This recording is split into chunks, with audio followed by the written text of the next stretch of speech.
Yay. Okay. And just to recap, this segment is all about places to consider visiting, whether you're with a significant other, on a date, or by yourself.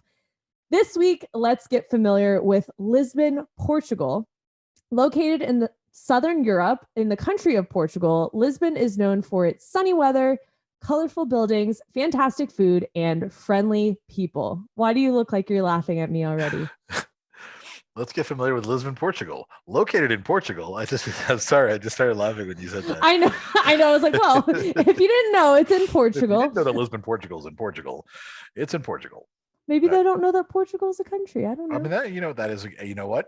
Depending on who some of our listeners are, that is probably very true. The Tis a country in southern Europe. Yes. All right. Yes. Anyways, thank you, Adam, for that one. So, one of the biggest things I struggle with once landing in a new country and dealing with a time change is how to leave the airport and then figure out how to get to my hotel.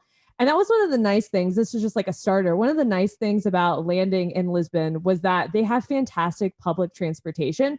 So once you land at the airport, you just walk right outside and there's a metro station right there. And then you could just connect to any of the other stations that you're trying to go to, which is really nice and convenient. It's also worth mentioning, though, these were probably the cleanest and nicest trains that I've been on.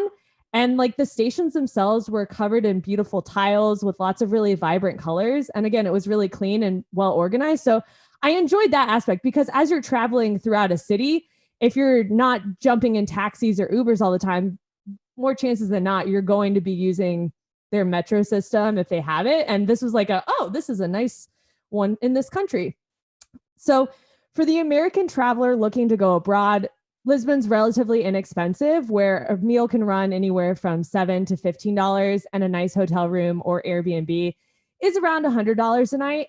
When I was visiting the area, I was there in November, which is their slower season compared to the summer months because people like to visit when it's sunnier and warmer weather. So I think I got a better deal on some of the places than maybe in high season. So keep that in mind. And it's still good weather.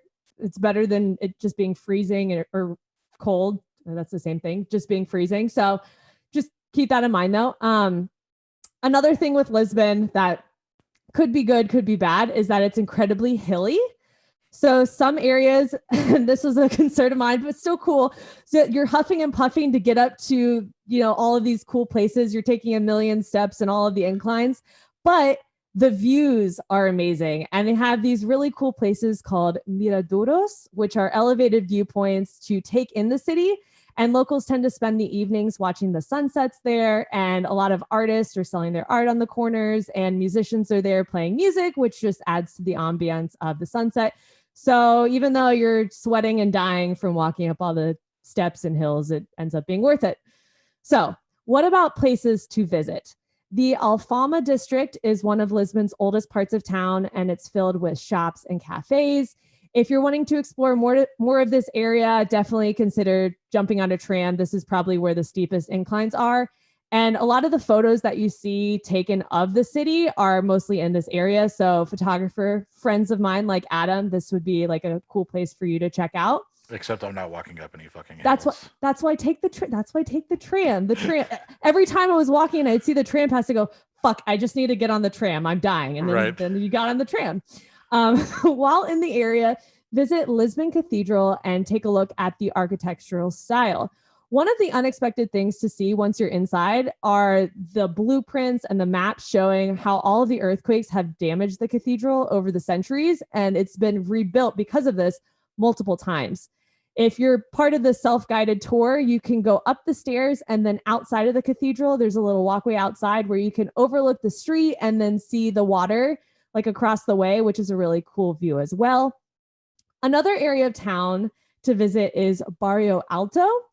And if you're looking for nightlife and some amazing restaurants, this is the place to be. Definitely recommend staying around this area, but not exactly in it. Don't make the mistake that I made. I stayed a little bit north of the bars and restaurants. And then when I came back, I stayed right in it. And luckily I had earplugs, but if I didn't, I would have been up till 3 a.m. with all the other people who were partying and with all that nightlife. So just don't stay right in it. Just Google Maps yourself and stay a little bit outside. As far as food goes in Barrio Alto, get a table at either Tascardoso or A Cevicheria. The wait times are typically longer. I know you're like nodding your head that I didn't fuck that up, No, right? I was actually very impressed that you pronounced both those. Okay, cool. So the wait times are going to be longer for those two restaurants. They're pretty popular. So just check what times they open and try to get there earlier. I know that's like a cheesy American tourist thing to do since we typically eat earlier in the evening. But if you don't want the long wait, then definitely do that. And then if you just can't get a table there, there's Crispy Mayfa or Mafa. I'm not sure how that one's pronounced actually. And you can grab some fried food there. It's a very local spot with a lot of different fried chicken options and burgers and French fries. And I actually had a lot of good conversations with locals there. So definitely a spot to check out. After dinner, you got to get dessert. And the pastry in Portugal is Pastel de nata, which is a Portuguese egg custard tart pastry. And it is dusted with cinnamon. If you don't like, I don't know, just give it a shot. Like it was good, but it's just not what you'd expect.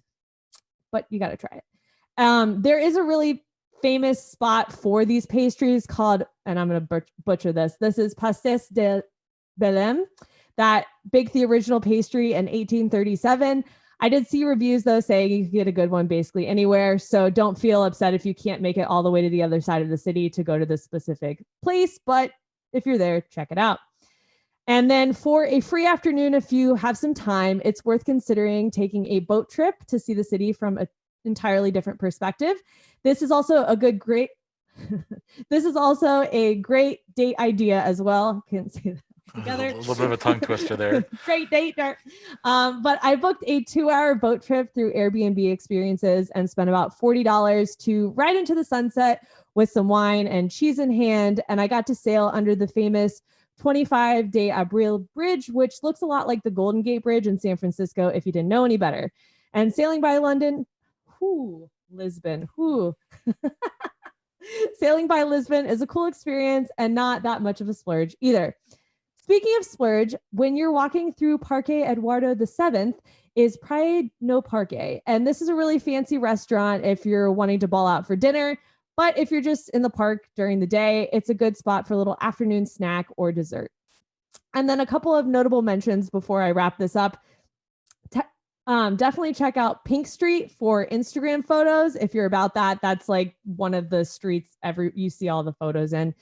And then the Timeout Market for a variety of food and drinks. And last but not least, the Santa Gesta elevator, which is a cool landmark that was used to connect the different areas of the city. Because like I said, there's a lot of steep hills and the locals weren't trying to do any of that either. So they just took the elevator to the other parts of town to beat the elevation. So check out that elevator as well. Is it like a not a vertical elevator, but like one that goes angled or something? No, it literally just goes straight up, and then there's like a platform, and then you're on the other side. The middle It's of likely, by the way, it's Santa Justa, I would guess, because J is usually what did I say? not you don't usually say the J sound Yeah, I know. So you're right. You're right. My guess, but I didn't tour it because there's a really long line to go up it, but it's a really cool structure. It looks kind of like Gothic architecture style, but yeah, after walking up and down that, I was like, yeah, I could see why you would need this elevator.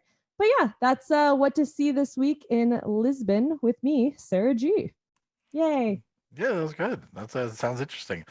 Yeah, the trams sound very important, like a very important aspect of the hills. Because I remember when you were there and complaining about the walking, especially because like, you got groceries too. Like, didn't you get groceries at one point? No, that was in Colombia. Oh, no, Colombia. Okay. Yeah, but still, if I would have had to get groceries there, it would have sucked. But yeah. It's tough because the metro covers only so much that you still have to walk up steps and do inclines, whether you're going to and from a train station. Just take an Uber.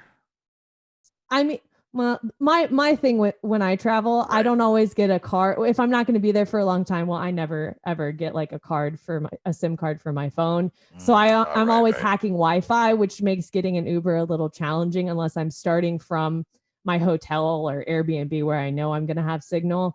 So that's why I don't always order. That makes sense. But makes sense. Well, very cool. Well, hopefully some of our listeners will find themselves in Lisbon and we'll be able to use that as a guide. I feel like that's a pretty comprehensive guide. And let me know if you visit. Oh yeah, absolutely. Yeah, gotta let Sarah know what you think, and if she has good recommendations or if they're Ooh, not. one more thing that I forgot to add in this was you don't need to know Portuguese. I like to travel knowing a little bit of the language. You really don't need to know Portuguese to do well here in the entire country, really. A lot of people speak both Portuguese and English, and then some even speak Spanish or another language after that. So the language barrier didn't exist. And it's also a really safe country for solo female travelers as well. So just keep that in mind. Like I looked at a lot of places that listed, the top 10 places for female travelers, and this was one of the ones on there. So I felt incredibly safe versus other European countries. That's great.